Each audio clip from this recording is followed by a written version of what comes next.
نتوكل عليه ونعوذ بالله من شرور أنفسنا ومن سيئات أعمالنا من يهده الله فلا مضل له ومن يضلل فلا هادي له أشهد أن لا إله إلا الله وحده لا شريك له وأشهد أن محمدا عبده ورسوله أرسله بالهدى ودين الحق ليظهره على الدين كله ولو كره المشركون اللهم صل على محمد وعلى آل محمد كما صليت على إبراهيم وعلى آل إبراهيم إنك حميد مجيد اللهم بارك على محمد وعلى آل محمد كما باركت على إبراهيم وعلى آل إبراهيم إنك حميد مجيد أما بعد فإن خير الكلام كلام الله وخير السنن سنن محمد صلى الله عليه وسلم وشر الأمور محدثاتها وكل محدثة بدعة وكل بدعة ضلالة أيها الإخوة والأخوات أوصيكم وإياي أولا بتقوى الله أعوذ بالله السميع العليم من الشيطان الرجيم ولكل أمة جعلنا منسكا ليذكروا اسم الله على ما رزقهم من بهيمة الأنعام فإلهكم إله واحد فله أسلموا وبشر المخبتين. സത്യവിശ്വാസികളെ, വിശ്വാസിനികളെ, അള്ളാഹുവിൻ്റെ ദീനിനെ അങ്ങേയറ്റം സ്നേഹിക്കുകയും അള്ളാഹു ആദരിക്കാൻ ആവശ്യപ്പെട്ട മഷ്അറുകളെ ആദരിക്കുകയും അതിൻ്റെ ഭാഗമായി അള്ളാഹു ചെയ്യാനേൽപ്പിച്ച കർമ്മങ്ങളെ ഉത്സാഹത്തോടുകൂടി നിർവഹിക്കുകയും ചെയ്യുന്ന നല്ല മുഅ്മിനുകളുടെ കൂട്ടത്തിൽ ഉൾപ്പെടാൻ ശ്രമിക്കണമെന്ന് എന്നെയും പിന്നെ നിങ്ങളെയും ഉണർത്തുകയാണ്. ബലിപെരുന്നാളിൻ്റെ തൊട്ടുമുമ്പിലായി കഴിഞ്ഞ കുറച്ച് വർഷങ്ങളായി ചൂടേറിയ ഒരു ചർച്ച നടക്കാറുണ്ട്. മറ്റൊന്നുമല്ല, ആ പെരുന്നാളിൻ്റെ പേര് തന്നെ ബലി പെരുന്നാളെന്നാണ്. ബലിയും അതുമായി ബന്ധപ്പെട്ട സംഗതികളും കൊടും ക്രൂരതയാണ് എന്ന് ആളുകളെ പഠിപ്പിക്കാൻ വേണ്ടിയുള്ള ശ്രമങ്ങളാണ് നടന്നുകൊണ്ടിരിക്കുന്നത്. ഇത് പറയുന്ന പലരും അള്ളാഹു വിരോധിച്ച പന്നിമാംസം ഭക്ഷിക്കുന്നവരാണ്, അല്ലെങ്കിൽ ജീവിതത്തിൽ ഒളിഞ്ഞും തെളിഞ്ഞുമൊക്കെ മാംസം കഴിക്കുന്നവരുമാണ്. അള്ളാഹുവിൻ്റെ മതം ഈ ഒരു ബലിയെ അംഗീകരിക്കുന്നു എന്നതുകൊണ്ട് മാത്രം അതിനെ എതിർക്കുന്ന കുറേ ആളുകൾ അവരുടെ ദുർന്യായങ്ങളിലുള്ള ചില സംഗതികളിലൂടെ കടന്നു പോകാനാണ് ആഗ്രഹിക്കുന്നത്. പഠിച്ചു വെക്കണം നമ്മൾ ഈ സംഗതികളൊക്കെ. നമുക്കും തോന്നരുത് അത് വേണ്ടിയില്ലായിരുന്നു എന്ന്. വലിക്കുല്ലി ഉമ്മത്തിൻ ജഅൽനാ മൻസക, ഞാൻ ഓതി വെച്ച ആയത്ത് സൂറത്ത് ഹജ്ജിലെ 22-ാമത്തെ അധ്യായത്തിലെ 34-ാമത്തതാണ്. ഓരോ ജനവിഭാഗത്തിനും അല്ലാഹു സുബ്ഹാനഹു വ തആല ഓരോ ബലി നിയമങ്ങൾ നിശ്ചയിച്ചിട്ടുണ്ട്, മൻസക്കുകൾ. ലിയദ്കുറുസ്മല്ലാഹി അലാ മാ റസഖഹും മിൻ ബഹീമത്തിൽ അൻആം, അല്ലാഹു അവർക്കേകിയ കന്നുകാലികളിൽ നിന്ന് അവൻ്റെ നാമം ഉച്ചരിച്ചുകൊണ്ട് അറുക്കാൻ വേണ്ടിയാണത്. ആട്, മാട്, ഒട്ടകം എല്ലാറ്റിനെയും ചേർന്നാണ് അൻആം എന്ന് അറബികൾ ഉപയോഗിക്കുക. നിങ്ങളുടെ രക്ഷിതാവ് നിങ്ങളുടെ ദൈവം ഏകദൈവമാകുന്നു, അതിനാൽ നിങ്ങൾ അവന് മാത്രം വഴിപ്പെടുക, വിനയം കാണിക്കുന്നവരെ ശുഭവാർത്ത അറിയിക്കുക എന്നാണ് ആയത്തിൻ്റെ അർത്ഥം. കഴിഞ്ഞുപോയ മുഴുവൻ സമുദായങ്ങളിലും ഇത്തരത്തിൽ അള്ളാഹു തന്നെ നിശ്ചയിച്ചു കൊടുത്ത ബലി ഉണ്ടായിരുന്നു എന്നാണ് വിശുദ്ധ ഖുർആനിൻ്റെ ഈ 22-ാമത്തെ സൂറത്തിലെ 34-ാമത്തെ ആയത്ത് പഠിപ്പിക്കുന്നത്. ആഗോളതലത്തിൽ മഹാഭൂരിപക്ഷം ആളുകളും മിശ്രഭോജികളാണ്. സസ്യഭോജികൾ, മാംസഭോജികൾ, ഇത് രണ്ടും കഴിക്കുന്ന ആളുകൾ മിശ്രഭോജികൾ. ഈ മിശ്രഭോജികൾ ആണ് ലോകത്തുള്ള മനുഷ്യന്മാരുടെ മഹാഭൂരിപക്ഷം. ഒരു 5% മുതൽ 10% വരെ ആളുകൾ മാത്രമേ സസ്യഭോജികളായി പ്യൂർ വെജിറ്റേറിയൻസ് ആയിട്ടുള്ളൂ എന്നർത്ഥം. അവരാണ് ലോകത്തെല്ലാവരും അങ്ങനെയാണ് നമ്മളെ പഠിപ്പിക്കാൻ ശ്രമിക്കുന്നത്. അള്ളാഹു ആണല്ലോ മനുഷ്യനെ സൃഷ്ടിച്ചത്, അള്ളാഹു ആണല്ലോ ബാക്കിയുള്ള എല്ലാവരെയും സൃഷ്ടിച്ചത്. അള്ളാഹു സുബ്ഹാനഹു വ തആല നമ്മളെ സൃഷ്ടിച്ചപ്പോൾ നമ്മൾ കഴിക്കുന്ന ആഹാരത്തിനനുസരിച്ച് അത് ദഹിപ്പിക്കാൻ ആവശ്യമായ സംഗതികൾ ശരീരത്തിൽ ചെയ്തു വെച്ചിട്ടുണ്ട്. ആദ്യമായി ഭക്ഷണപദാർത്ഥം നമ്മൾ വായിലിടുന്നു. സസ്യബുക്കുകളും മാംസബുക്കുകളുമായ ജന്തുക്കളെ പരിശോധിക്കുക. നിങ്ങൾ നമ്മുടെ വീടുകളിൽ സസ്യബുക്കുകളുണ്ടല്ലോ, ഒന്ന് പിളർത്തി പരിശോധിച്ച് നോക്കൂ. അവരുടെ പല്ലുകൾ പിന്നെ പരന്ന പല്ലുകളാണ് അവർക്കുണ്ടാവുക. എന്നാൽ മാംസം കഴിക്കുന്ന ജന്തുക്കളുടെ വായിലുള്ള പല്ലുകൾ ഈ കൂർത്ത പല്ലുകൾ ഉണ്ടാകും. മനുഷ്യനിത് രണ്ടുമുണ്ട്. കൂർത്ത പല്ലുകളുമുണ്ട്, ഈ പരന്ന പല്ലുകളുമുണ്ട്. അതിനർത്ഥം എന്താ? മനുഷ്യൻ രണ്ടും ആഹരിക്കണമെന്ന് അള്ളാഹു സുബ്ഹാനഹു വ തആല തീരുമാനിച്ചു വെച്ചിട്ടുണ്ട് എന്ന് തന്നെയല്ലേ. അവിടെ നിന്ന് അങ്ങോട്ടിനി താഴേക്ക് പോയാൽ ദഹന വ്യവസ്ഥയിലെ എൻസൈമുകളെ കുറിച്ച് പറയുകയാണെങ്കിൽ രണ്ടിനും പറ്റാവുന്ന സംഗതികളാണുള്ളത്. ലിപ്പേസ്, ട്രിപ്സിൻ, കൈമോട്രിപ്സിൻ പോലെയുള്ള മാംസാഹാരത്തെ ദഹിപ്പിക്കുവാൻ ആവശ്യമായ ഈ എൻസൈമുകൾ എന്തിനാണ് മനുഷ്യന്റെ ശരീരത്തിൽ എന്നൊരു ചോദ്യം നിലനിൽക്കുന്നു. ഈ എൻസൈമുകൾ നമുക്ക് ആവശ്യമില്ലല്ലോ, നമ്മൾ മാംസം കഴിക്കുന്നവരല്ലെങ്കിൽ. മാംസാഹാരത്തെ ദഹിപ്പിക്കാൻ ആവശ്യമായ എൻസൈമുകൾ പടച്ചതമ്പുരാൻ സൃഷ്ടിപ്പിലെ മനുഷ്യന് നൽകി പറഞ്ഞയച്ചിക്കുക. അതിന് മനുഷ്യനും മാംസം കഴിക്കാൻ പാടില്ലെന്ന് പറഞ്ഞുകൂടാ. അപ്പൊ ആ വാദം തെറ്റാണ്. രസകരമായ ഒരു വാദം. ഗാന്ധിജി സമാധാനപ്രിയനായത് അദ്ദേഹം സസ്യബുക്കായതുകൊണ്ടാണ് എന്ന് വാദിച്ചു കളയുന്നു അവർ. ഗാന്ധിജിയെ കൊന്ന ഗോഡ്സെയും സസ്യബുക്കായിരുന്നു. മാത്രമല്ല, ഗുജറാത്തിന്റെ തെരുവീതികളിലും ഇന്ത്യയെ ഉത്തരേന്ത്യൻ നാടുകളിലുമൊക്കെ 1 കിലോ മാംസം വീട്ടിൽ വെച്ചു എന്ന് ആരോപിച്ചൊക്കെ ആളുകളെങ്ങനെ കശാപ്പ് ചെയ്യുന്ന ഈ സംഘ് പരിവാറിന്റെ ആളുകൾ സസ്യബുക്കല്ലേ? കുറച്ചുകൂടി കടന്നു പറഞ്ഞാൽ അഡോൾഫ് ഹിറ്റ്ലർ, ലക്ഷക്കണക്കിന് ആളുകളെ കശാപ്പ് ചെയ്ത അഡോൾഫ് ഹിറ്റ്ലർ സസ്യബുക്കായിരുന്നു എന്ന് നമുക്ക് വായിക്കാൻ കഴിയുന്നു. അപ്പൊ അതൊന്നുമല്ല ഈ മനുഷ്യന്റെ ക്രൂരതയും സമാധാനവും ഒന്നും കണക്കാക്കുന്നത് നമ്മൾ മനസ്സിലാക്കണം. സമാധാനത്തിന് നോബൽ സമ്മാനം നേടിയ മദർ തെരേസ, യാസർ അറഫാത്ത്, അൻവർ സാദത്ത്, മഹേഷ് ബഗാൻ ഇവരൊക്കെയും മിശ്രഭോജികളായിരുന്നു. ഇവർക്ക് സമാധാനത്തിന്റെ നോബൽ സമ്മാനം കിട്ടിയ ആളുകളാണ്. അപ്പം മതത്തെ എതിർക്കാൻ വേണ്ടി, ഇസ്ലാമിനെ പ്രതിക്കൂട്ടിൽ നിർത്താൻ വേണ്ടി ദുർന്യായങ്ങൾ പടച്ചുവിടുകയാണ് എന്നാണ് സൂചിപ്പിക്കുന്നത്. ബുദ്ധി വർദ്ധിപ്പിക്കുമത്രേ സസ്യാഹാരം മാത്രം കഴിച്ചാൽ. മറ്റൊരു ന്യായം നമുക്കെതിരിൽ ബുദ്ധി വർദ്ധിപ്പിക്കുന്നു. ഐൻസ്റ്റീൻ, ന്യൂട്ടൺ മുതലായവർ സസ്യബുക്കുകൾ ആയതുകൊണ്ടാണത്രേ അവർ ബുദ്ധിമാന്മാരായത്. അങ്ങനെ നോക്കിയാൽ നമ്മൾ നേരത്തെ പറഞ്ഞ നോബൽ സമ്മാനത്തിന്റെ ലിസ്റ്റ് ഒന്ന് ഇങ്ങനെ എടുത്ത് പരിശോധിക്കുക. അതിൽ മഹാഭൂരിപക്ഷം ആളുകളും മിശ്രഭോജികളായിരുന്നു. അവർക്ക് മാംസം കഴിച്ചു എന്നതിൻ്റെ പേരിൽ ബുദ്ധിയില്ലാതെ ആയിട്ടില്ല. നമ്മുടെ നാടുകളിലൊക്കെ പരിശോധിക്കുക, മാംസം കഴിക്കുന്ന ആളുകൾ മന്ദബുദ്ധികളാകുന്നുണ്ടോ? ഇല്ലല്ലോ. അപ്പൊ അങ്ങനെയുള്ള കുറേ ന്യായങ്ങൾ. മാംസാഹാരത്തിലാണ് ഈ പ്രോട്ടീനുകൾ ധാരാളമുള്ളത്, ധാതുക്കളും ധാരാളമുള്ളത്. സസ്യാഹാരത്തിലാണ്, മാംസാഹാരത്തിലല്ല എന്ന് ചിലർ വാദിക്കുന്നു. സമ്മതിക്കാം, പോഷകമൂല്യം കൂടുതൽ സസ്യാഹാരത്തിലാണ് എന്നത് ശരിയാണ്. എന്നതുകൊണ്ട് മാംസം കഴിക്കാൻ പാടില്ല എന്നുണ്ടോ? എന്നാൽ പ്രോട്ടീനിന്റെ കാര്യം എടുത്താൽ അത് ഏറ്റവും കൂടുതലുള്ളത് മാംസാഹാരത്തിൽ തന്നെയാണ്. മനുഷ്യന്റെ ശരീരത്തിന് ആവശ്യമായ വളരെ പോഷക സമ്പുഷ്ടമാണ് മാംസാഹാരം. പ്രോട്ടീൻ, ഇരുമ്പ്, അതുപോലെ തന്നെ ധാരാളമായി അതിലുണ്ട്. അത് ഈ വിറ്റാമിൻ B1, തയാമിൻ, അതുപോലെ തന്നെ നിയാസിൻ, വിറ്റാമിൻ B3 തുടങ്ങിയവ ധാരാളക്കണക്കിന് മാംസാഹാരങ്ങളുണ്ട് എന്ന് ശാസ്ത്രം തന്നെ തെളിയിക്കുന്നു. സസ്യാഹാരത്തിലുള്ള പ്രോട്ടീനുകൾ പൂർണ്ണമല്ല. സസ്യാഹാരം ധാരാളം കഴിച്ചാൽ മാത്രമാണ് പ്രോട്ടീനുകൾ പൂർണ്ണമാവുക. പക്ഷെ മാംസാഹാരം ഏതെങ്കിലും ഒന്ന് കഴിച്ചാൽ മതി. അപ്പം മാംസാഹാരത്തെ വിമർശിക്കുന്ന ആളുകൾ പഠിക്കേണ്ട കുറെ കാര്യങ്ങളുണ്ട് എന്നാണ് ഞാൻ സൂചിപ്പിക്കുന്നത്. ഹൃദ്രോഗമുണ്ടാകുന്നത് ഇറച്ചി തിന്നിട്ടാണത്രേ. മാംസം കഴിച്ചിട്ടാണ് ഹൃദ്രോഗമുണ്ടാകുന്നത്.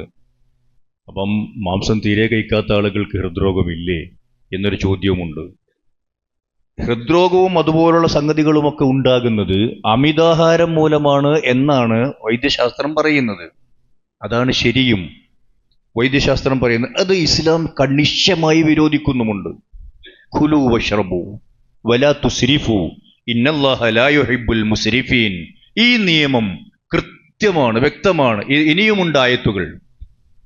കുലു, നിങ്ങൾ ഭക്ഷണം കഴിക്കണം, തിന്നണം. നിങ്ങൾ വശ്റബു, നിങ്ങൾ കുടിക്കണം പാനീയങ്ങൾ.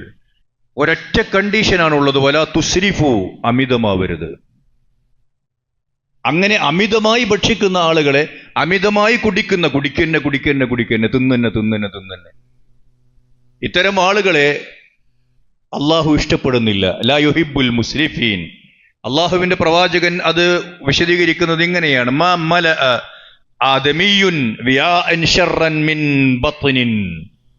ഒരാൾ അയാളുടെ വയറിനേക്കാൾ, ബത്നിന് വയറെന്നാണ് അർത്ഥം പറയാം, നമുക്ക് വിശദീകരിക്കാം, മോശമായ ഒരു പാത്രവും നിറക്കുന്നില്ല. ഏറ്റവും മോശമായ പാത്രം ഒരു മനുഷ്യൻ നിറക്കുന്നത് അയാളുടെ വയറാണ്.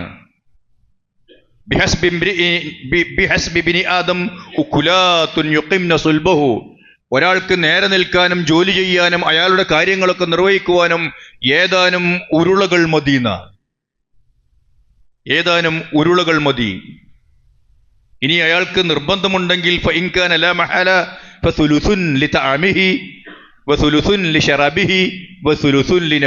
എല്ലാവർക്കും അർത്ഥറിയാം. 1/3 ഭക്ഷണത്തിന്, 1/3 പാനീയത്തിന്, 1/3 അവിടെ കാലിയായിടണം. വയർ എന്ന് പറയുമ്പോൾ, വയറ് നിറഞ്ഞു എന്ന് പറയുമ്പോൾ ഈ ഇവിടം മുതൽ താഴേക്കുള്ള വലിയ ഏരിയ ഇങ്ങനെ കൈകൊണ്ട് തടവിയിട്ടാണുകൾ വയറ് എന്ന് പറയാറ്. അതല്ലല്ലോ പ്രവാചകൻ ഉദ്ദേശിച്ചത്. അതിനകത്തുള്ള ഒരു ചെറിയ അറയല്ലേ, ഒരുപാട് അവയവങ്ങൾ കിടക്കുന്നൊരു സ്ഥലത്തെയല്ല, അതിൽ ആമാശയം എന്ന് പറയുന്ന സാധനത്തെയാണ്. അപ്പൊ അങ്ങനെ ഉള്ള ഒരു സംഗതിയിലൂടെ നമ്മൾ ആഹരിക്കണമെന്നാണ് പടച്ചതമ്പുരാന്റെ കൽപ്പന. ഇത് പാലിച്ചുകൊണ്ട് പോകുന്നിടത്ത് എന്തൊക്കെ പറഞ്ഞാലും നമ്മൾ തോറ്റുപോകുന്നുണ്ട്. ആ തോറ്റുപോകുമ്പം അതിൻ്റെ പ്രശ്നങ്ങളുമുണ്ട്. ഇസ്ലാമിക രീതിയിൽ അറുത്ത് രക്തമൊക്കെ ഒഴുക്കിക്കളഞ്ഞ് ഹോർമോണുകളോ മരുന്നുകളോ ഒന്നും കുത്തിവെക്കാത്ത നന്നായി വേവിച്ച് കഴിക്കുന്ന ഭക്ഷണത്തിൽ ഒരു പ്രശ്നവും ഉണ്ടാവുകയില്ല എന്ന്, ഒരു രോഗവും വരില്ല എന്നാണ് ശാസ്ത്രം പറയുന്നത്. കൊളസ്ട്രോൾ ഉണ്ടാകുന്നു എന്ന വാദത്തിന് കൊളസ്ട്രോൾ വെളിച്ചെണ്ണയിലുണ്ട്, അണ്ടിപ്പരിപ്പിലുണ്ട്, തേങ്ങയിലുണ്ട്, ഇതിലൊക്കെ ഉണ്ട്. ഇതൊന്നും മാംസമല്ലല്ലോ. അപ്പം അങ്ങനെയുള്ള ന്യായങ്ങളൊക്കെയും, ഒരു പദാർത്ഥം, ഒരു ഭക്ഷ്യവസ്തു ഹറാമാകുന്നത് എങ്ങനെയാണ്?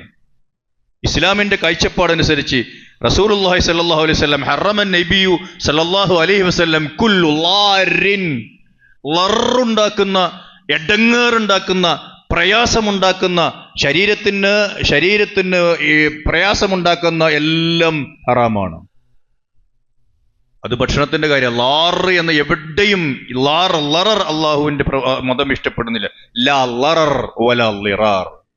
ഉപദ്രവങ്ങൾ, എടങ്ങേറുണ്ടാക്കലുകൾ, ബുദ്ധിമുട്ടാക്കലുകൾ, ഇതൊന്നും ഇല്ല എന്നതാണ് ഇസ്ലാമിന്റെ ഒരു തത്വം. ഇത് മാത്രം മനസ്സിൽ വെച്ചാൽ മതി. ഇങ്ങനെ വെച്ച് നോക്കുമ്പോൾ ഭക്ഷണ പദാർത്ഥങ്ങളെ സംബന്ധിച്ചിടത്തോളം ഒരു ഭക്ഷണ പദാർത്ഥം അതിന്റെ അസലിൽ ഹറാമാണെന്ന് പറയണമെങ്കിൽ പറയാൻ പാടില്ല. ചിലരെ സംബന്ധിച്ചിടത്തോളം അത് ലറായിരിക്കും, ചിലരെ സംബന്ധിച്ചിടത്തോളം ലറാവൂല. അതുകൊണ്ട് ഇവിടെ ലറ് എന്ന് പറയുന്നത് ഇസ്റാഫാണ് പ്രശ്നം, ഇന്നത്തെ കാലത്ത് പ്രത്യേകിച്ചും. അതുകൊണ്ട് തന്നെയാണ് ഇത്തരത്തിലുള്ള ഈ വല്ലാത്ത എന്താ പറയാ ഭക്ഷണ രീതിയിൽ അമിതത്വം വളർത്തുന്ന ഒരു അവസ്ഥയായി നമ്മൾ മാറുകയാണ് പലപ്പോഴും. ഇങ്ങനെ മാറുന്നത് കൊണ്ടാണ് നമുക്ക് രോഗമുണ്ടാകുന്നത്. അത് മാംസം കഴിച്ചത് കൊണ്ടല്ല. പ്രത്യേകിച്ച് ഈ മലബാറിലെ നമ്മുടെ ആളുകളെ സംബന്ധിച്ചിടത്തോളം അങ്ങനെ ഒരു പരാതി പുറത്തുണ്ട്. അത് ആ പരാതിയിൽ കഴമ്പുമുണ്ട് എന്ന് വേണം കരുതാൻ.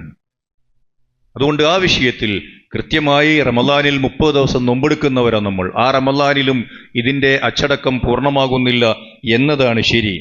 അതുകൊണ്ട് ഈ ലററുണ്ടാക്കുക, എടങ്ങേറുണ്ടാക്കുക എന്നത് മാംസത്തിന് മാത്രം പ്രത്യേകമായി വെക്കേണ്ട നിയമമല്ല. മനുഷ്യന്റെ ശരീരത്തിൽ ആഹരിച്ചാൽ ബുദ്ധിമുട്ടുണ്ടാകുന്ന എല്ലാം ഹറാമാണ്, എല്ലാം ഹറാമാണ്. അള്ളാഹു പ്രത്യേകം ഹറാമാക്കിയതിന് പുറമെയാണത്. ഹത്ത തംറ്, അത് കാരക്കയാണെങ്കിൽ പോലും കാരക്ക കഴിച്ചിട്ട് ഇടങ്ങേറാകുന്ന എത്ര ആളുകളുണ്ട്. അപ്പൊ അത് ശരീരത്തിന് പറ്റുന്നില്ലെങ്കിൽ, അതുമൂലം രോഗം വർദ്ധിക്കുമെങ്കിൽ, ശരീരത്തിന്റെ വ്യവസ്ഥകളൊക്കെ താളം തെറ്റുമെങ്കിൽ കാരക്ക ഹറാമാകുമോ അയാൾക്ക് എന്നാ പറഞ്ഞത്. അപ്പൊ ഞാൻ ഏത് ഭക്ഷണം എനിക്ക് കഴിക്കാതിരിക്കണമോ എന്ന് എൻ്റെ ശരീരം തന്നെ പറഞ്ഞു തരും. അങ്ങനത്തെ ഒരവസ്ഥയിലേക്ക് നമ്മൾ പോകണം. ഒരു പദാർത്ഥത്തെ, ഒരു ഭക്ഷണ വസ്തുക്കളെ ചില നാട്ടിൽ അത് അനുവദനീയമാണ്, ചില നാട്ടിൽ അത് അനുവദനീയമല്ല. അങ്ങനത്തെ അവസ്ഥയും ചിലപ്പോൾ മനുഷ്യന്മാർക്കിടയിൽ ഉണ്ടാവാറുണ്ട്. അതുകൊണ്ട് ടോട്ടലി ഇന്ന കാര്യം നിഷിദ്ധമാണ് എന്ന് പറയാൻ നിവൃത്തിയില്ല. നിഷിദ്ധമാണ് എന്ന് പറഞ്ഞ് നമ്മളെ ആക്രോശിക്കുന്ന ആളുകൾ ഒരു മതത്തിന്റെ പേരിലാണ് അത് ചെയ്യുന്നത്. ഹിന്ദു മതത്തിൽ ഈ മാംസാഹാരം അനുവദനീയമല്ല എന്ന്. എന്താണ് ഈ ഹിന്ദുമതം? ചിലർ പറയുന്നു അങ്ങനെ ഒരു മതം തന്നെ, ഒരു മതത്തിന്റെ പേരല്ല, ഹിന്ദു എന്ന് പറഞ്ഞാൽ ഒരു സംസ്കാരത്തിന്റെ പേരാണ് എന്ന്. പുരാതന ഭാരതത്തിലുണ്ടായിരുന്ന ദ്രാവിഡന്മാരുമായി ഈ എന്താ പറയുക, കുടിയേറ്റക്കാരായി വന്ന ആര്യന്മാരായ ആളുകൾ ഇഴുകിച്ചേർന്നപ്പം ഒരു പുതിയ സംസ്കാരമുണ്ടായി. ആ സംസ്കാരമാണ് ഹിന്ദു സംസ്കാരം എന്നതിനാണ്, ആ അഭിപ്രായത്തിലാണ് ഭൂരിപക്ഷം. ആരാണ് ഈ ആര്യന്മാർ? അവരെക്കുറിച്ചൊരു പഠനം നടക്കണം. ഡോക്ടർ അയ്യപ്പൻ എഴുതുന്നു, ഭാഷയുടെയും സംസ്കാരത്തിന്റെയും ഐക്യത്തിനാൽ പ്രാചീന ഇറാനിയരും ആര്യരും ഒരേ പ്രാചീന ജനതയുടെ ശാഖകൾ എന്നതിന് സംശയമില്ല. ഇറാൻ എന്ന പദം തന്നെ ആര്യൻ എന്നതിൻ്റെ ഒരു സമാന പദമാണ്. ഇറാൻ, അവിടെയാണ് ഇബ്രാഹിം നബി അലൈഹി സ്വലാത്തു വസ്സലാമയുടെ തട്ടകം. ഇറാൻ, ഇറാഖ്, ആ പറയുന്ന പഴയ കാലത്തെ അവിടെ നിന്ന് വന്ന ആ ഒരു മതത്തിന്റെ ആളുകൾ ഇബ്രാഹിമി മില്ലത്തിലെ ആളുകളാണ് എന്ന് ചരിത്രത്തിൽ നിങ്ങൾ വായിച്ചാൽ ഈ മനസ്സിലാക്കാൻ വേണ്ടി സാധിക്കും. അങ്ങനെയുള്ള ഒരു മതത്തിൽ ഇങ്ങനെ നേരത്തെ ഉണ്ടായിരുന്നുവോ ഇല്ലേ എന്ന് പരിശോധിക്കേണ്ടതുണ്ട്. അങ്ങനെ പരിശോധിക്കുമ്പോൾ രസകരമായ, നമ്മൾക്കെതിരിൽ പറയുന്ന ഒരു അവരുടെ ഭരണഘടന പോലെ പറയുന്ന ഒരു മനുസ്മൃതിയുണ്ട്. ആ മനുസ്മൃതിയിൽ നിന്നാണ് നമ്മൾ അരുക്കാക്കാനുള്ള വരികളൊക്കെ വായിച്ചെടുക്കുന്നത്. അതേ പുസ്തകത്തിൽ ബ്രഹ്മാവ് അഥവാ ദൈവം തമ്പുരാൻ മൃഗങ്ങളെ സൃഷ്ടിച്ചത് മനുഷ്യർക്ക് വേണ്ടിയാണ്, ഭക്ഷിക്കാവുന്ന ഏത് മൃഗങ്ങളുടെയും മാംസം മനുഷ്യന് ഭക്ഷിക്കാവുന്നതാണ് എന്ന് മനുസ്മൃതിയുടെ 5-ാമത്തെ അധ്യായത്തിലെ 30-ാമത്തെ ശ്ലോകത്തിൽ നമുക്ക് വായിക്കാൻ കഴിയുന്നുണ്ട്. ഇത് പടച്ച തമ്പുരാൻ പടച്ചത് തന്നെ മനുഷ്യനാഹരിക്കാൻ വേണ്ടിയാണ്. ഋഗ്വേദത്തിന്റെ 6:17 പശു, പോത്ത്, കാളക്കുട്ടി, കുതിര എന്നിവയെ ഇന്ദ്രൻ ഭക്ഷിച്ചിരുന്നു എന്ന് വായിക്കാനാവുന്നു. പൗരാണിക കാലങ്ങളിൽ പശു ഇറച്ചി കഴിക്കാത്തവരെ ഉത്തമ ഹിന്ദുക്കളായി കണക്കാക്കിയിരുന്നില്ല എന്നാണ് സ്വാമി വിവേകാനന്ദന്റെ സമ്പൂർണ്ണ കൃതികളിലെ 536-ാമത്തെ പേജിലുള്ളത്. അതേ പുസ്തകത്തിന്റെ 174 വേദകാലത്ത് ഗോമാംസം ഭക്ഷിക്കാത്ത ബ്രാഹ്മണനെ ബ്രാഹ്മണനായി കണക്കാക്കിയിരുന്നില്ല എന്നും എഴുതി വെക്കുന്നുണ്ട്. ഇതൊക്കെ യാഥാർത്ഥ്യങ്ങളാണ്. ഈ യാഥാർത്ഥ്യങ്ങളൊക്കെ ഒളിപ്പിച്ചു വെച്ച് ഇസ്ലാമിനെ കടന്നാക്രമിക്കുവാൻ മരുന്ന് തയ്യാറാക്കുകയാണ് പലരും. എപ്പോഴാണ് പിന്നെ ഇതൊക്കെ ഹറാമായത്? അങ്ങനെ ഹറാമായതാനുണ്ടായ കാരണം അഹിംസയാണ് പരമമായ ധർമ്മം എന്ന് പറഞ്ഞ് സിദ്ധാർത്ഥ രാജകുമാരൻ ബോധിവൃക്ഷത്തിന്റെ ചുവട്ടിൽ നിന്ന് ബോധോദയമുണ്ടായി ശ്രീബുദ്ധനായി മാറി എന്ന് പറയുന്ന ആ ചരിത്രമുണ്ടല്ലോ. ശ്രീബുദ്ധന്റെ വരവോടുകൂടിയാണ് എന്നും രേഖപ്പെട്ട് കിടക്കുന്നു. ബുദ്ധമഹർഷിമാരായ ആളുകൾ അഹിംസ പ്രചരിപ്പിക്കുകയും ആ അഹിംസയിലൂടെ ഈ നാട്ടിലെ ആളുകളെ കീഴടക്കുകയും ചെയ്യുന്ന അവസ്ഥ വന്നപ്പോ അതിനെതിരിൽ ഉണ്ടാക്കിയതാണ് ഈ നിയമം എന്നതാണ് വസ്തുത.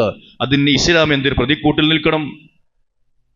ശ്രീബുദ്ധൻ അഹിംസാ സിദ്ധാന്തവുമായി രംഗത്തെത്തിയില്ലായിരുന്നുവെങ്കിൽ നമ്മുടെ നാട്ടിൽ പക്ഷികളുടെയും മൃഗങ്ങളുടെയും മരങ്ങളുടെയും സർവനാശം സംഭവിക്കുമായിരുന്നു. ബ്രാഹ്മണ മതത്തിൽ അത്രമാത്രം മൃഗബലികളും മറ്റുമാണ് നടന്നിരുന്നത് എന്ന് ഇത് എഴുതുന്നത് അംബേദ്കറാണ്.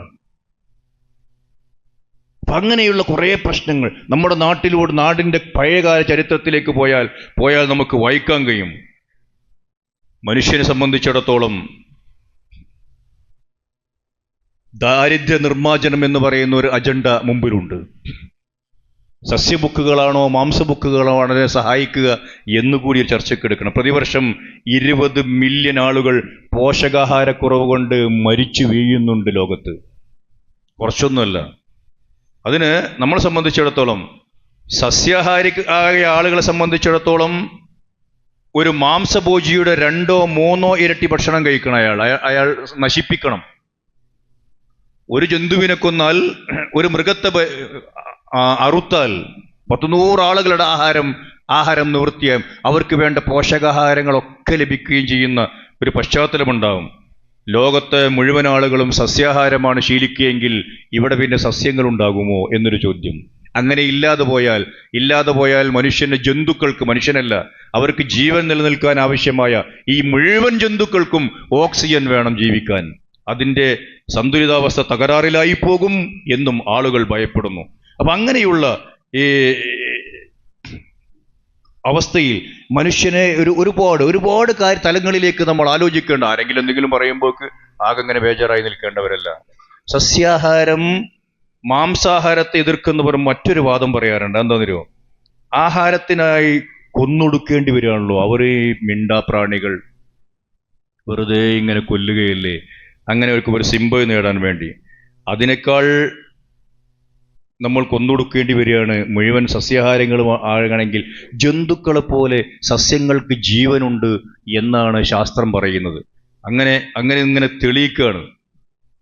ആ പഠനങ്ങൾ പ്രകാരം സസ്യങ്ങൾ പരസ്പരം കമ്മ്യൂണിക്കേറ്റ് ചെയ്യുന്നുണ്ട് എന്ന് പഠനങ്ങൾ തെളിയിക്കുന്നു. മാത്രവുമല്ല, ഒരു പ്രത്യേക ഉപകരണം വെച്ച് നമ്മൾ ഒരു സസ്യത്തെ, ഒരു മരം മുറിക്കുമ്പോൾ ആ മരം നമ്മൾ കേൾക്കാത്ത ഭാഷയിൽ കരഞ്ഞുകൊണ്ടിരിക്കുന്നു എന്ന് ഇപ്പൊ ശാസ്ത്രം പറയുന്നുണ്ട്. അപ്പൊ ഒന്ന് പിടയാനെങ്കിലും കഴിയുന്ന ജന്തുക്കളെക്കാൾ കഷ്ടമല്ലേ ഒന്ന് പിടയാൻ പോലും കഴിയാത്ത സസ്യങ്ങളെ കൊന്നുകളയുന്നത് എന്ന് ആളുകൾ ആലോചിക്കുന്നില്ല. സസ്യങ്ങൾ എന്താ പറയുക, പ്രതികരിക്കുന്നു, സസ്യങ്ങൾ വെളിച്ചം തേടിപ്പോകുന്നു, സസ്യങ്ങൾ ഇങ്ങനെ ചലിക്കുന്നു എന്നൊക്കെ പണ്ട് സയൻസിൽ നമ്മൾ സ്കൂളിൽ പഠിച്ചിട്ടുണ്ട്. അവിടെ നിന്നും പോയിട്ടാണ് ഇപ്പോൾ സസ്യങ്ങൾ പരസ്പരം കമ്മ്യൂണിക്കേറ്റ് ചെയ്യുന്നു, സസ്യങ്ങൾ പ്രതികരിക്കുന്നു, കരയുന്നു, സന്തോഷം പ്രകടിപ്പിക്കുന്നു എന്നിടത്തേക്കൊക്കെ എത്തിയത്. അപ്പൊ അതും ഒരു ജീവനാണ് എന്ന് നമ്മൾ മനസ്സിലാക്കിയെടുക്കണം. വിശുദ്ധ ഖുർആൻ വ ഇന്ന ഫിൽ അൻആമി ലഇബ്ര, നിങ്ങളുടെ അൻആമുകളിൽ ആട്, മാട്, ഒട്ടകം തുടങ്ങി നിങ്ങൾ ഉപയോഗിക്കുക, നിങ്ങൾ സഞ്ചാരത്തിനും അതുപോലെ തന്നെ ഭക്ഷണത്തിനും ഉപയോഗിക്കുന്ന മൃഗങ്ങൾ, ലഇബ്റത്തുൻ നുസ്ഖീകും മിമ്മാ ഫീ ബുതൂനിഹാ, അവയുടെ വയറുകളിൽ നിന്ന് കിട്ടുന്ന പാലുകൾ കൊണ്ട് നിങ്ങളെ കുടിപ്പിക്കുന്നു. വലക്കും ഫീഹാ മനാഫിഉ കസീറ, ധാരാളം ഉപകാരങ്ങൾ, ആ ഉപകാരങ്ങൾ നിങ്ങൾക്ക് അവ കൊണ്ടുണ്ട്. വമിൻഹാ തഅകുലൂൻ, അതിൽപ്പെട്ടതാണ് അവയുടെ കൂട്ടത്തിൽ നിന്ന് നിങ്ങൾക്ക് ഭക്ഷിക്കാനുള്ള ആഹാരവുമുണ്ട് എന്നത്.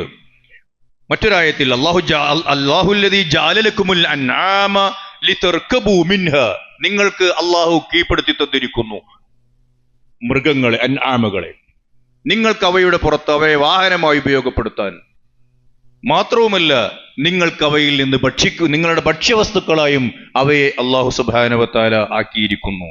മറ്റൊന്നിൽ വൽ അൻആമ ഖലഖഹ, അല്ലാഹു ഈ മൃഗങ്ങളെ സൃഷ്ടിച്ചത്, ഫീഹാ ദിഫ്അ, നിങ്ങൾക്കുണ്ടാകുന്ന ഒരുപാട് ഉപകാരങ്ങൾ എന്ന് പറഞ്ഞതിന് ഒന്നിനെ അല്ലാഹു സുബ്ഹാനഹു വ തആല എടുത്തു പറയുന്നു. നിങ്ങൾക്ക് തണുപ്പകറ്റാനുള്ള കമ്പിളി നൽകുന്നത് അവരാണ്. വമനാഫിഉ, ഒരുപാട് ഉപകാരങ്ങൾ നിങ്ങൾക്ക് അവ കൊണ്ട് വേറെയുമുണ്ട്. അവിടെയും പറഞ്ഞു വമിൻഹാ തഅകുലൂൻ, നിങ്ങൾക്ക് ആഹാരമായിട്ടാണ് അവയെ എന്ന്. വിശുദ്ധ ഖുർആനിന്റെ ഒട്ടേറെ സ്ഥലങ്ങളിൽ കൃത്യമായി പറയുന്ന ആയത്തുകൾ ഇതിന്റെ ലക്ഷ്യമെന്ത് എന്ന് ദൈവം തമ്പുരാൻ, പടച്ച തമ്പുരാൻ അല്ലാഹു സുബ്ഹാനഹു വ തആല ഈ സൃഷ്ടികളെ ഉണ്ടാക്കി വെച്ചത് മനുഷ്യന് ഇത്തരം ഉപകാരങ്ങൾക്ക് വേണ്ടിയാണ് എന്നത് വിശ്വാസികളായ ആളുകളെ സംബന്ധിച്ചിടത്തോളം അതിനപ്പുറമുള്ള മറ്റുള്ള വിമർശനങ്ങളെയൊക്കെ തള്ളിക്കളയാവുന്നതേയുള്ളൂ. അല്ലാഹു സുബ്ഹാനഹു വ തആല ഒരു കാര്യം നിയമമായി വെച്ചാൽ അള്ളാഹുവിന്റെ പ്രവാചക തിരുമേനി സല്ലല്ലാഹു അലൈഹി വസല്ലം അംഗീകരിച്ച് നമ്മളോട് നടപ്പിലാക്കണമെന്ന് പറഞ്ഞാൽ അതിനപ്പുറത്തുള്ള വിമർശനങ്ങളെയൊക്കെ അവഗണിക്കാനുള്ള ഹൃദയവിശാലതയാണ് വിശ്വാസികളായ ആളുകൾ കാണിക്കേണ്ടത്. ഇസ്ലാമിനോടുള്ള സ്നേഹവും കൂറുമാണ് അപ്പം നമ്മിൽ മികച്ചു നിൽക്കേണ്ടത്. അത്തരം നല്ല വിശ്വാസികളിൽ അള്ളാഹു നമ്മെ എല്ലാവരെയും ഉൾപ്പെടുത്തി അനുഗ്രഹിക്കുമാറാവട്ടെ.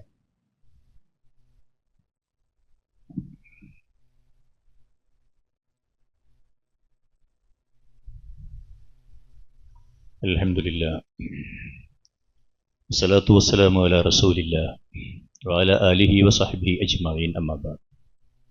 അയ്യുഹൽ ഇഖ്വാ വൽ അഖ്വാത്ത് ഉസീകും വഇയ്യായ സാനിയൻ ബിത്തഖ്വല്ലാഹ്. സഹോദരന്മാരെ, സഹോദരികളെ, അള്ളാഹുവിൻ്റെ നിയമങ്ങളെ ആദരിക്കുകയും ബഹുമാനിക്കുകയും ജീവിതത്തിൽ സന്തോഷകരമായി അത് നിർവഹിക്കുകയും ചെയ്യുന്ന ആളുകളുടെ കൂട്ടത്തിൽ ഉൾപ്പെടാൻ ശ്രമിക്കണമെന്ന് എന്നെയും നിങ്ങളെയും ഒന്നുകൂടി ഞാൻ ഉണർത്തുന്നു.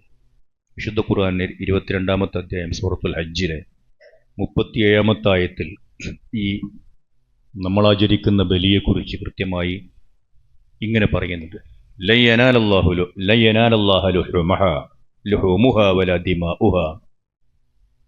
അതിൻ്റെ മാംസമോ രക്തമോ ഒന്നും അള്ളാഹുവിലേക്ക് എത്തുന്നില്ല. വലാകിൻ യനാലുഹു തഖ്വ മിൻകും, നിങ്ങളുടെ ഈ സമർപ്പണബോധവും തഖ്വയും ത്യാഗസന്നദ്ധതയും തഖ്വയിൽ നിന്നുണ്ടാകുന്നത്. ആ തഖ്വയാണ് അള്ളാഹു സ്വീകരിക്കുന്നതും അള്ളാഹു കൂലി തരുന്നു. കദാലിക സഖറഹ ലക്കും, അപ്രകാരം അവൻ അവയെ നിങ്ങൾക്ക് കീഴ്പ്പെടുത്തി തന്നിരിക്കുന്നു. കദാലിക സഖറഹ ലക്കും, എന്തിനാണ് ആ മൃഗങ്ങളെ നിങ്ങൾക്ക് അള്ളാഹു കീഴ്പ്പെടുത്തി തന്നത്? ലിതുകബ്ബിറുല്ലാഹ അലാ മാ ഹദാക്കും, അള്ളാഹു നിങ്ങൾക്ക് മാർഗദർശനം നൽകിയതിൻ്റെ പേരിൽ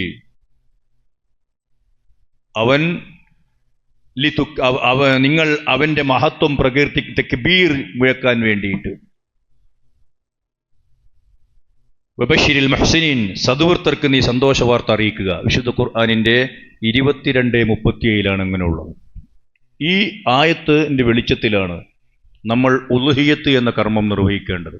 ഉളുഹിയ്യത്തിന്റെ കർമ്മം നിർവഹിക്കുമ്പോൾ മനസ്സ് നന്നായി ശുദ്ധമാക്കി വെക്കുകയും അത് അള്ളാഹു സുബ്ഹാനഹു വ തആല നിയമമാക്കിയ ഒരു നിയമമാണ് എന്നതുകൊണ്ട് നല്ല പൂർണ്ണ മനസ്സോടുകൂടി നല്ല തൃപ്തിയോടുകൂടി നിർവഹിക്കുകയും ചെയ്യുന്ന ആളുകളായി നമ്മൾ മാറണം. ഹജ്ജിന്റെ ഒരു കർമ്മമായി ഈ ബലി നിലനിൽക്കുന്നുണ്ടല്ലോ. അങ്ങനെയുള്ള ആളുകളോടും നമ്മളോടും ഉളുഹിയ്യത്തറക്കുന്ന ആളുകളോടുമുള്ള ഒരു കൽപ്പനയുണ്ട് വിശുദ്ധ ഖുർആനിൽ. അതേ അധ്യായത്തിൽ 28-ൽ ഫകുലൂ മിൻഹാ, നിങ്ങൾ അതിൽ നിന്ന് ഭക്ഷിക്കണം. ഫകുലൂ മിൻഹാ, നിങ്ങൾ അതിൽ നിന്ന് ഭക്ഷിക്കണം. വഅത്ഇമുൽ ബാഇസൽ ഫഖീർ, ദരിദ്രരായ ആളുകൾക്കും ആവശ്യക്കാരായ ആളുകൾക്കും വിശന്ന് പൊരിയുന്ന ആളുകൾക്കുമൊക്കെ നിങ്ങൾ അതിൽ നിന്ന് നൽകുകയും വേണം. നിങ്ങൾ ഭക്ഷിക്കണം, നിങ്ങൾ പാവങ്ങളായ ആളുകൾക്ക് നൽകുകയും വേണം. ബലിയുടെ ലക്ഷ്യം ധർമ്മമാണ്.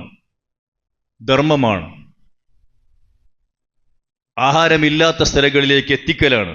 ദരിദ്രന്റെ വിശപ്പടക്കലാണ്. ഒട്ടനവധി ഏഷ്യൻ ആഫ്രിക്കൻ രാജ്യങ്ങളിലേക്ക് ഓരോ വർഷത്തെയും ഹജ്ജിന്റെ ഈ ബലിയുമായി ബന്ധപ്പെട്ട മാംസം മാസക്കണക്കിന് ആഹാരമായി മാറുന്നു എന്നത് അറിയാത്തവരല്ല നമ്മൾ വിമർശിക്കുന്നവർ. അതുമായി ബന്ധപ്പെട്ട വിവരങ്ങളുള്ള ആളുകൾക്കൊക്കെ അറിയാം. ഇന്നത്തെ കൃത്യമായ സൗകര്യങ്ങൾ ഉപയോഗിച്ച് ശീതീകരിച്ച് കൃത്യമായി മാസങ്ങളോളം കേടുകൂടാതെ സൂക്ഷിക്കാനുള്ള സംവിധാനങ്ങൾ ചെയ്ത് ദരിദ്ര രാജ്യങ്ങളിലേക്ക് ഇങ്ങനെ ഭക്ഷണമായി പോകുന്ന ഒരു വലിയ സംവിധാനമായി അതൊന്ന് മാറുകയാണ്. നമ്മൾ ഹജ്ജിന് പോകുന്ന ആളുകൾ അതിൽ നിന്ന് ഭക്ഷിക്കുന്നു. ഹജ്ജിന് അതിന് ബാക്കി വരുന്ന സംഗതികൾ ഇങ്ങനെ ധർമ്മം ചെയ്യുകയും ചെയ്യുന്നു. ഇതിനേക്കാൾ വലിയ ആയിരക്കണക്കായ ബലിമൃഗങ്ങളെ നമ്മുടെ തൊട്ട് അയൽ രാജ്യത്ത് 5 വർഷം കൂടുമ്പോൾ അറുക്കുന്നുണ്ട്.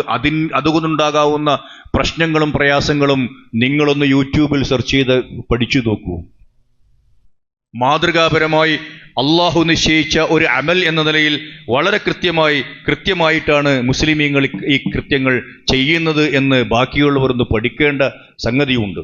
പ്രിയമുള്ളവരെ, ബലിപെരുന്നാളുമായുള്ള സംഗതികളിൽ ദുൽഹജ്ജ് മാസത്തിന്റെ ഹിലാല് കണ്ടു കഴിഞ്ഞാൽ പിന്നെ നമ്മുടെ മുമ്പിൽ വരുന്ന ഒരു സംഗതികളിൽ ഒന്നാണ് അവിടെ നിന്ന് അങ്ങോട്ടുള്ള ദിനങ്ങളെക്കുറിച്ചുള്ള ഏറ്റവും നല്ല ദിനങ്ങൾ, സൽക്കർമ്മങ്ങൾ എമ്പാടും ചെയ്യേണ്ട ദിനങ്ങൾ എന്നൊക്കെ അള്ളാഹുവിന്റെ പ്രവാചകൻ പരിചയപ്പെടുത്തിയ ആ ദിവസം ദുൽഹജ്ജ് 10-ന് നമ്മളെ സംബന്ധിച്ചിടത്തോളം ഒരു ഉളുഹിയ്യത്ത് നിർബന്ധമുണ്ട്. കഴിഞ്ഞ ആഴ്ച നമ്മൾ അതിന്റെ അനൗൺസ്മെന്റ് നടത്തിയിരുന്നു. അത് ഓർക്കുക. എന്നിട്ട് ആ ഉത്തരവാദപ്പെട്ട ആളുകളുമായി അതിൽ പങ്കെടുക്കാൻ കഴിയുന്ന ആളുകൾ വലാ തഖറുബന്ന മുസല്ലാന എന്നൊരു നിർദ്ദേശമുണ്ട് പ്രവാചകന്റെ. കഴിവുണ്ടായിട്ട് അത് ചെയ്യാത്ത ആളുകൾ പിന്നെ ആ ഈദ്ഗാഹിലേക്ക് വരേണ്ടതില്ല എന്ന് റസൂലുള്ളാഹി സ്വല്ലല്ലാഹു അലൈഹി വസല്ലം കർശനമായി പറഞ്ഞു കളഞ്ഞു. ദുൽഹജ്ജ് മാസം പിറന്നു കഴിഞ്ഞാൽ അങ്ങനെ നിയ്യത്ത് വെക്കുന്ന ആളുകൾ ഇദാ റഅയ്തും ഹിലാല ദിൽ ഹിജ്ജ വ അറാദ അഹദുക്കും അൻ യുളഹിയ, ദുൽഹജ്ജ് മാസത്തിന്റെ മാസപ്പിറവി ദർശിക്കുകയും അവിടെ ഒക്കെ പറയുന്ന പ്രവാചകന്റെ ഹദീസുകൾ നോക്കൂ നിങ്ങൾ. ഇദാ റഅയ്തും ഹിലാല ദിൽ ഹിജ്ജ, അവിടെ നിങ്ങളതിൻ്റെ മാസപ്പിറവി കണ്ടാൽ, നിങ്ങൾ ആരെങ്കിലും ബലി നടത്താൻ ഉദ്ദേശിക്കുകയും ചെയ്താൽ ഫൽയുംസിക് അൻ ശഅരിഹി വഅദ്ഫാരി, പിന്നെ മുടിയും നഖവും എടുക്കാൻ പാടില്ല എന്ന നിയമവും ഓർമ്മപ്പെടുത്തുകയാണ്. അല്ലാഹു സുബ്ഹാനഹു വ തആല അള്ളാഹുവിൻ്റെ ദീനിൻ്റെ നിയമങ്ങൾ അള്ളാഹു വെച്ചതാണെന്ന് അംഗീകരിക്കുകയും അതിനെ മനസ്സുകൊണ്ട് ഉൾക്കൊള്ളുകയും അതിനെ ആദരിക്കുകയും ബഹുമാനിക്കുകയും അത് ജീവിതത്തിൽ പകർത്തുകയും ചെയ്യാനുള്ള ഹൃദയവിശാലതയും തോന്നിച്ചയും അതിനുള്ള തൗഫീഖും അല്ലാഹു സുബ്ഹാനഹു വ തആല നമുക്കെല്ലാവർക്കും നൽകി അനുഗ്രഹിക്കുമാറാവട്ടെ. നമ്മിൽ നിന്ന് വന്നുപോയ പിഴവുകൾ അള്ളാഹു വിട്ടുപുറത്ത് മാപ്പാക്കി തരുമാറാവട്ടെ. ഇസ്ലാമിൻ്റെ വിമർശകരായ ആളുകൾ ഇസ്ലാം മതത്തെ അനാവശ്യമായി വിമർശിക്കുമ്പോൾ അതിൻ്റെ സത്യാവസ്ഥ പഠിക്കുവാനുള്ള ഒരു ഉത്സാഹം കാണിക്കുന്നവരുടെ കൂട്ടത്തിൽ അള്ളാഹു നമ്മെല്ലാവരെയും ഉൾപ്പെടുത്തുമാറാവട്ടെ. നമ്മിൽ രോഗമായി കിടക്കുന്ന ആളുകൾക്ക് അള്ളാഹു ആശ്വാസം പകർന്നു കൊടുക്കുമാറാവട്ടെ. ഇന്നത്തെ കലക്ഷൻ കിഡ്നി പേഷ്യൻസിന് വേണ്ടിയുള്ളതാണ് എന്നതിനിടയ്ക്ക് ഓർമ്മപ്പെടുത്തുന്നു. അസുഖമായി മാറാത്ത അസുഖമായി കഴിഞ്ഞുകൂടുന്ന ആളുകൾ, അവർക്ക് നമ്മിൽ നിന്നുള്ള ആശ്വാസമായി ഇന്നത്തെ കലക്ഷൻ നൽകണമെന്ന് ആവശ്യപ്പെടുന്നു. അല്ലാഹു സുബ്ഹാനഹു വ തആല രോഗമായ മുഴുവൻ ആളുകളുടെയും രോഗം ശിഫയാക്കി കൊടുക്കുമാറാവട്ടെ. മാനസികമായി പ്രയാസമനുഭവിക്കുന്ന വേദന തിന്നുന്ന ആളുകൾക്ക് അല്ലാഹു സുബ്ഹാനഹു വ തആല ആഫിയത്ത്, സൗഖ്യം നൽകി അനുഗ്രഹിക്കുമാറാവട്ടെ. നമ്മിൽ നേരത്തെ മരണപ്പെട്ടു പോയ നമ്മുടെ ഉറ്റവരും ഉടയവരും, ബന്ധുക്കൾ, മാതാപിതാക്കൾ, സന്താനങ്ങൾ, ഇണകൾ, നമ്മുടെ പണ്ഡിതന്മാർ, നേതാക്കന്മാർ, അല്ലാഹു സുബ്ഹാനഹു വ തആല അവരെയും നമ്മയും അവരുടെയും നമ്മുടെയും പാപങ്ങളെല്ലാം പുറത്തു തന്ന് ജന്നാത്തുൽ ഫിർദൗസിൽ ഒരുമിപ്പിക്കുമാറാകട്ടെ. അല്ലാഹുമ്മ ഗ്ഫിർ ലിൽ മുഅ്മിനീന വൽ മുഅ്മിനാത്ത് വൽ മുസ്ലിമീന വൽ മുസ്ലിമാത്ത്